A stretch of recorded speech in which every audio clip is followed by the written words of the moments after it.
안녕하세요. 이번 시간에는 드랩 사이트 메카니컬을 이용해서 BOM과 파트 리스트를 생성해 보도록 하겠습니다. 먼저 예제문을 보시게 되면 제가 사전에 블럭으로 총 4가지 작업을 해놓은 상태입니다. 그리고 메카니컬 애드인을 통해서 기계 콘텐츠와 기계 주석칸이 생성이 되는데, 그 중에 먼저 사용해 볼 것은 바로 프레임에 대한 삽입 기능입니다. ISO 활성 표준으로 되어 있고요. 프레임에서 내가 원하는 용지 사이즈를 선택해서 진행할 수가 있습니다. 프레임 크기를 선택하고 확인을 누르면 프레임을 삽입할 준비가 됩니다. 그리고 프레임의 위치를 선택하면 프레임이 삽입됩니다. 직후에 블록 특성값 편집 대화 상자를 통해 프레임에 포함된 타이틀 블록에 여러 정보를 기입할 수 있게 됩니다. 물론 삽입 파트 외에도 수정도 가능합니다. 그러면 표제란에 확인을 하셨을 때 원하는 항목들이 입력된 것을 볼 수가 있습니다. 만약 여기서 나는 용지를 변경하고 싶다라면은 다시 한번 프레임의 편집 버튼을 눌러주세요. 그리고 A2로 설정한 용지를 선택을 함으로써 용지의 사이즈를 A3 용도로 변경을 할 수가 있습니다. 지금 현재는 A3 용지로 변경이 되었고요. 작성된 요소들은 다시 한번 이동을 통해서 위치를 수정해 주시면 되겠습니다. 작성이 완료가 되었다면 각 블럭에 대한 파트 참조를 입력해 보도록 하겠습니다. 기계 주석칸에 보시면 파트 참조라는 것이 있고요. 이 중에 블록으로 작업을 해 놓았기 때문에 블록 버튼을 눌러주도록 하겠습니다. 샤프트에 대한 정보를 입력하고자 샤프트 부품에 해당하는 블록을 선택하시면 파트 참조로서 각각에 대한 설명, 표준, 재질, 측정, 단위에 맞춰서 정보를 입력할 수가 있습니다. 그러면 입력을 해보도록 하겠습니다. 작성이 완료가 되었으면 확인을 버튼 통해서 빠져나가도록 하겠습니다. 샤프트의 적용이 완료가 되었다면 나머지 3개의 부품에도 같은 방식을 통해 진행을 해보겠습니다.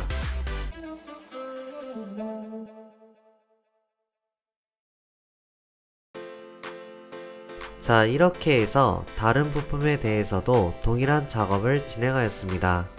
자, 이렇게 해서 각각에 대한 부품별로 파트 참조가 완성이 되었다면 이번엔 BOM 기능을 사용해 보도록 하겠습니다. BOM을 클릭하시고 명령창을 보시면 작성하거나 활성으로 설정할 BOM을 지정이라고 나와 있는데, 다시 한번 엔터를 쳐줌으로써 보시는 바와 같이 창이 켜지는 것을 볼 수 있습니다. 만약에 여기서 오타가 났거나 또는 추가할 내용들이 있으면 직접적으로 이 항목들에 대해서 입력을 따로 하실 수도 있고요. 잠시 취소 버튼을 누르고 나가겠습니다. 그리고 파트 참조 밑에 편집이라는 버튼도 있기 때문에 편집을 통해서 해당하는 부품을 선택하고 거기서 항목을 수정할 수도 있습니다. 지금은 취소 버튼을 누르고 다시 한번 BOM 기능을 활성화하겠습니다. 자, 여기서 저는 기어에다가 열 처리를 해야 하기 때문에 열 처리라고 작성까지 추가로 입력을 하도록 하겠습니다. 이 상태가 되었다면 적용 버튼을 눌러주시고 확인을 눌러줌으로써 빠져나가시면 되겠습니다.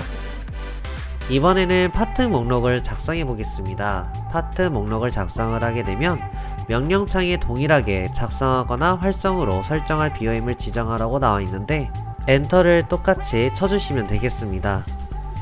그러면은 보시는 바와 같이 파트 목록 콘텐츠에 정보들이 나타나게 되며 여기서 내가 추가할 내용이 있다면 해당하는 열의 오른쪽을 누르시고 열 삽입으로써 원하는 위치를 선택을 하겠습니다. 그리고 측정이라고 작성하고 확인을 누르면 보시는 바와 같이 나타나게 되고, 저는 다시 한번 측정 열에다가 삽입을 해서 다시 한번 오른쪽을 추가해 단위를 설정해 주도록 하겠습니다. 그리고 표준은 필요가 없기 때문에 오른쪽을 눌러서 열 제거를 해줄 거고요. 다시 한번 마지막으로 항목에다가 오른쪽 눌러서 열 삽입, 오른쪽을 누르고 이름을 눌러주도록 하겠습니다. 작업이 완료가 되었다면 레이아웃을 별도로 이름을 설정할 수가 있습니다. BOM-1이라고 정의를 하고 삽입점은 BOM을 찍었을 때의 포인트입니다. 현재는 오른쪽 아래로 되어 있는데 오른쪽 위로 해서 설정을 하도록 하겠습니다. 자, 그 다음 여기서 확인 버튼을 눌러주게 되면 오른쪽 위 포인트로서 원하는 위치를 찍어주시면 되겠습니다. BOM 기능을 이용해서 BOM을 설정하게 됩니다. 그리고 파트 목록 기능을 이용해서 어셈블리 도면에 BOM 형식으로 작성되는 파트 리스트 테이블을 삽입하게 됩니다. 자, 이번에 작업은 치수 번호를 매기려고 합니다. 치수 번호의 삽입 버튼을 누르시고 명령창을 보시면 모두 자동이라고 A 엔터를 쳐주겠습니다. 그리고 나서 전부 다 요소를 선택하고 엔터를 침으로써 보시는 바와 같이 부품 번호가 자동으로 매겨지는 것을 볼 수 있습니다. 이렇게 해서 일괄 삽입한 부품 번호를 직접 선택해서 삭제를 할 수도 있으며 내가 원하는 번호를 선택을 해서 원하는 위치로 방향을 바꿀 수도 있습니다. 지금은 이렇게 해서 Ctrl Z를 통해 뒤로 가기를 하도록 하겠습니다. 아니면은 만약 삽입 버튼을 통해서도 직접 요소를 선택해서 번호를 뽑을 수도 있는 겁니다. 필요에 따라 수동으로도 하실 수도 있고요. 자동으로도 선택하실 수도 있는 겁니다. 치수 번호 기능에서 자동으로 일괄 생성된 번론들의 위치를 자유롭게 배치할 수 있으며 치수 번호 기능은 앞서 생성한 파트 리스트 테이블의 정보를 그대로 반영된다는 부분입니다. 저는 다시 한번 수동으로 작업한 요소들은 모두 삭제를 해보도록 하겠습니다.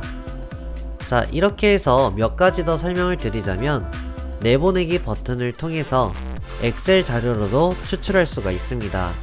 저장을 해서 파일을 열어보도록 하겠습니다.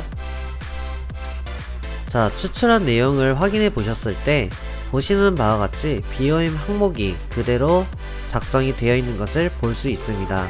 자, 이렇게 해서 엑셀에 대한 자료도 추출이 가능하고요. 만약 수정된 부분이 있거나 홀이 추가가 되었다 라고 한다면 수정 테이블에 있는 표 삽입 버튼을 활용해 볼 수 있습니다. 명령창을 보시면 왼쪽이 삽입점 지정이라 나와 있어서 원하는 위치를 클릭하시고 엔터를 쳐줌으로써 영역에 대한 정보가 나옵니다. 어느 영역에 A에 5에 있다 라고 영역을 지정을 하고 수정은 몇 번째인지를 작성을 하고 설명에는 홀 추가라고 작성을 해보겠습니다. 그리고 확인 버튼을 눌러주시게 되면 BOM이 나타나면서 마우스 커서에 1이라고 붙어있는 게 있는데 원하는 위치를 선택을 하고 ESC를 통해 취소를 하시면 이렇게 작성된 것을 볼 수 있게 되는 겁니다. 추후 Move 기능을 이용해서 원하는 위치를 깔끔하게 정리를 하면 되는 부분이겠습니다. 자, 이제 마지막으로 기능을 하나 더 말씀을 드리고 수업을 마치도록 하겠습니다. 제가 만약에 하우징에서 나사산을 보시면은 직접 나사를 삽입하고 싶다라면은 기계 콘텐츠로 들어가셔서 나사 연결에 대한 삽입 버튼을 눌러보겠습니다. 그리고 표준 규격들을 원하시는 항목으로 설정을 하시고 유형 또한 여러가지 형태로 진행할 수도 있습니다. 현재는 버튼으로 진행을 할 것이고요. 그리고 크기는 M3에 0.5로 진행을 해보려 합니다. 헤드 옵션은 슬롯도 가능하시고 크로스로 헤드를 조정할 수도 있고 나사산 표시는 도면, 상세, 프로파일 형태로 진행할 수 있지만 저는 단순화 형태로 진행을 하려 합니다. 패스너 길이는 길이 값에 대한 겁니다. 길이는 적당히 맞추셔가지고 진행을 하시고 각각에 대한 배열과 재질을 두껍게 할 수도 있는 겁니다. 각각 헤드 사이드나 와셔도 장착할 수도 있고 또는 너트를 입력할 수도 있고 현재는 진행하지 않은 상태에서 확인 버튼을 누르겠습니다. 그리고 원하시는 포인트로 커서로 클릭하시고 직경 모드를 활용해서 원하는 방향성으로 지정을 해주세요. 그리고 나서 다시 한번 커서로 원하는 위치를 클릭하시고 역시나 직교를 활용해서 방향을 지정합니다. 자, 이렇게 해서 표준 하드웨어 중에 둥근머리 나사라는 부품을 도면에 삽입하는 작업을 진행하였습니다. 그리고 편집 버튼을 통해서 작성된 나사선에 대한 정보도 수정할 수도 있습니다. 현재는 닫기 버튼을 통해서 빠져나가도록 하겠습니다. 이렇게 해서 오늘은 여기까지 하도록 하겠습니다. 지금까지 드랩 사이트의 기초부터 드랩 사이트의 여러 기능, 도면 예제와 같이 드랩 사이트의 여러 기능과 활용에 대해 알아보았습니다. 이렇게 해서 수업을 마무리하겠습니다. 모두 고생하셨습니다.